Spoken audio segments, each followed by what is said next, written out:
여러분 안녕하세요. 참빛교회 토요 말씀 묵상 시간 함께 하시는 여러분들 주님의 이름으로 환영합니다. 오늘은 크리스마스가 하루 지난 12월 26일입니다.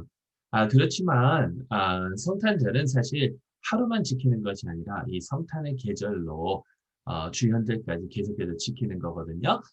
그런 의미에서 오늘 저희가 함께 묵상할 말씀이 누가복음 1장에 나오는 마리아의 참가에 대한 내용입니다. 우리 이 말씀 함께 묵상하시면서 하나님께서 저희에게 어떠한 말씀을 허락하여 주시든지 함께 묵상하는 시간 갖도록 하겠습니다. 누가복음 1장 46절로 55절 말씀입니다. 제가 봉독하도록 하겠습니다. 마리아가 이르되 내 영혼이 주를 찬양하며 내 마음이 하나님 내 구주를 기뻐하였음은 그의 여종의 비천함을 돌보셨습니다.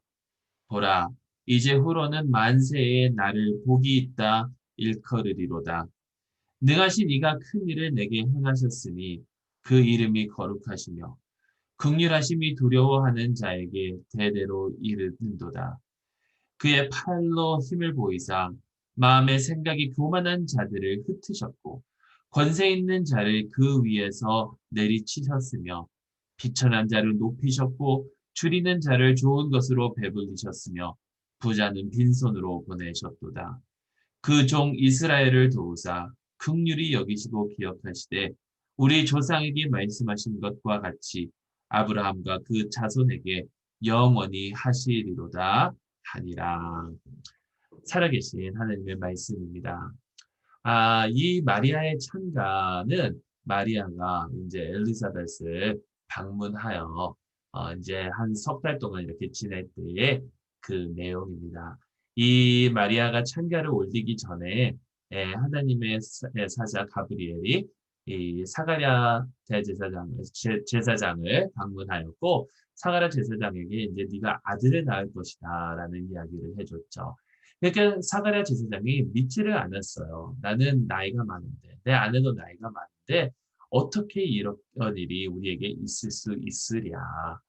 근데 여러분 이러면서 그 사가랴는 믿지를 않고 하나님께서 약속하신 것이 이루어질 거라는 그러한 표적을 사실 구했습니다.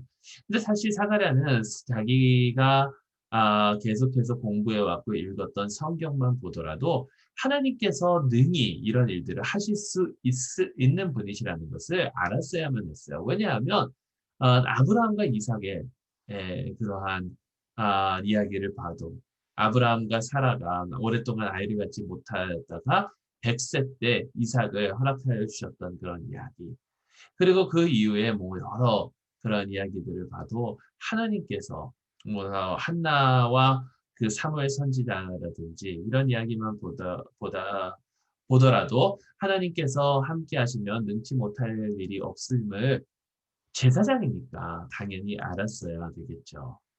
그와 반면에 바로 그 사건이 있은 후에 마리아를 가브리엘이 방문을 합니다. 마리아도 처음에는 비슷한 반응을 보이죠. 어찌 이런 일이 내게 있을 수 있습니까? 나는 남자를 알지 못하는데 어떻게 이런 일이 있을 수 있습니까? 하지만 가브리엘이 이렇게 설명을 하고 나자 마리아는 나는 주의 여종입니다. 주님께서 말씀하신 대로 내게 이루어지리라는 그러한 신앙을 고백을 합니다. 근데 여러분 여기에 참 재밌는 것이 이 두 사람의 물론 먼 친척 관계이기는 하지만 이 두 사람의 그러한 위치를 한번 살펴보면 좋을 것 같아요. 왜냐하면 사가랴는 제사장입니다. 사회적으로 지위가 높은 그러한 사람이에요. 그에 반면에 마리아는 저 외딴 곳에 저 시골 동네에 아주 비천한 그러한 삶을 살던 그러한 연약한 여인이었죠. 그 시대에 뭐 시골에 사는 것뿐만 아니라 여인이라는 것은 사실 아무도 인정해주지 않는 그러한 시대였잖아요. 그런데 이 둘의 그러한 하나님의 약속에 대한 반응이 다른 것을 우리가 보잖아요. 그리고 이어지는 이 마리아의 찬가를 우리가 쭉 살펴보면서 그 내용들을 살펴보면서 이 누가가 우리 주 예수 그리스도의 탄생이 가져다 주는 그런 의미를 생각해 볼 수 있도록 저희를 이끌어 줍니다. 그게 무엇이냐면 이 세상에 있다고 하는 사람들, 높은 지위에 있는 사람들, 좀 잘 나가는 사람들은 하나님께서 이제 끌어내리셔서 겸손하게 만들어 주시고 이 세상에 보잘것없는 자들을 하나님께서는 불러 높여 세우신다라는 거예요.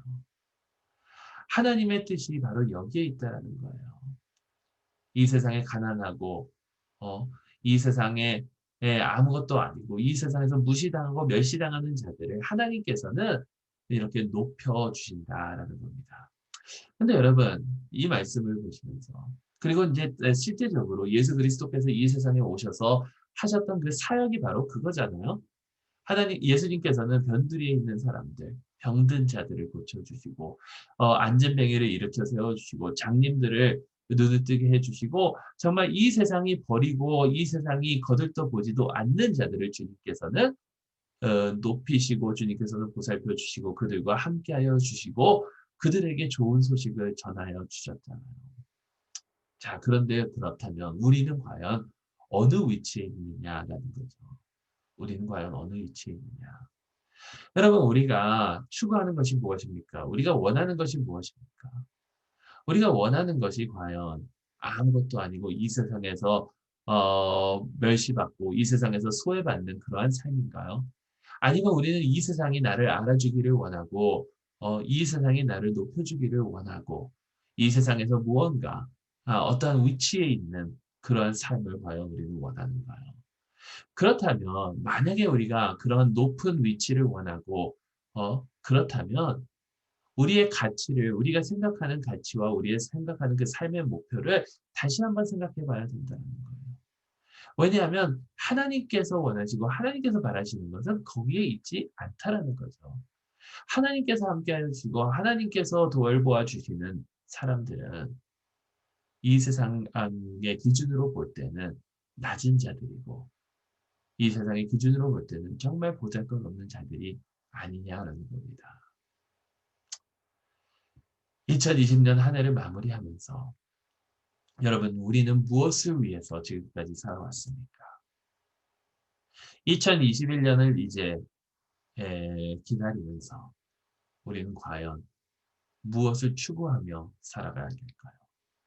하나님께서 예수 그리스도를 통하여 이 세상에 하나님의 왕국을 세우셨는데 그리고 그 왕국을 펼쳐 나아가시는데 확장해 나아가시는데 그 왕국의 가치는 어디 있고 우리의 가치는 우리가 생각하는 중요한 그 가치들은 과연 어디에 있느냐라는 겁니다.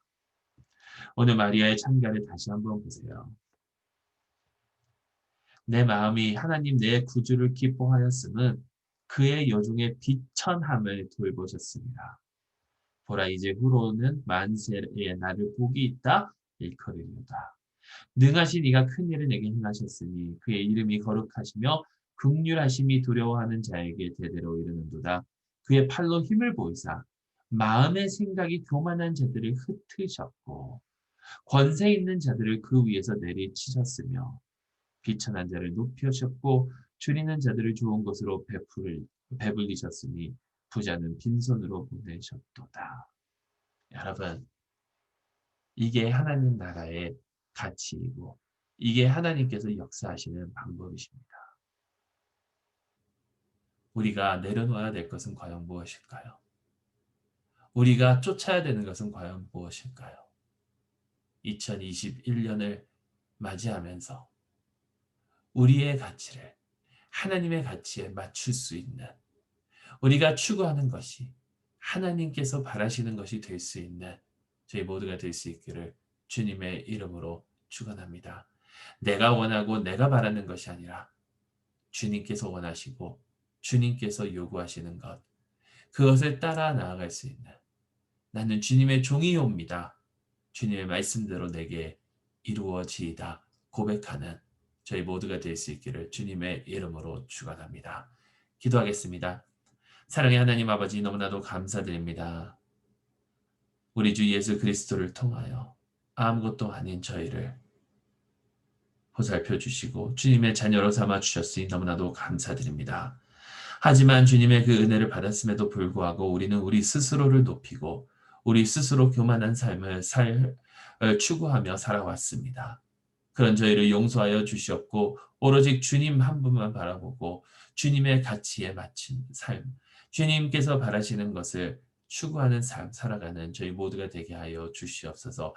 겸손한 마음으로 주님 앞에 순종하며 나아가기를 소망하오니 주님 저희를 도와주시옵소서. 예수 그리스도의 이름으로 기도드리옵나이다. 아멘. 계속해서 말씀 묵상하신 후에 또 기도하시고 오늘 하루도 주 안에서 승리하는 여러분 되시기를 간절히 소망합니다. 안녕히 계세요.